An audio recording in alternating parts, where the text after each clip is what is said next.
સુરત જિલ્લાના માંગરોળ તાલુકાના પીપોદરા જેડીસી વિસ્તારમાં માન્ય મેડિકલ ડિગ્રી વગર ક્લિનિક ચલાવવાના આરોપસર સુરત ગ્રામ્ય એસઓજીએ એક શખ્સને ઝડપી પાડ્યો છે। પોલીસે ક્લિનિકમાંથી ₹3,778ની દવાઓ અને મેડિકલ સાધન સામગ્રી કબજે કરી કાયદેસરની કાર્યવાહી હાથ ધરી છે।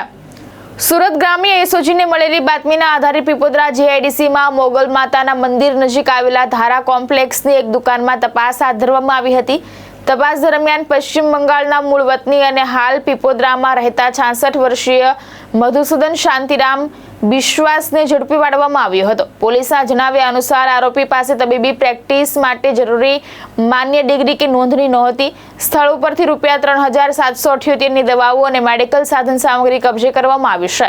આરોપી સામે પાલોદ પોલીસ સ્ટેશનમાં ભારતીય ન્યાય સંહિતા તેમજ ગુજરાત મેડિકલ પ્રેક્ટિશનર્સ એક્ટની સંબંધિત કલમો હેઠળ ગુનો નોંધવામાં આવ્યો છે। નિલય ચૌહાણ, દ્રષ્ટિકોણ ન્યૂઝ, માંગરોળ, સુરત।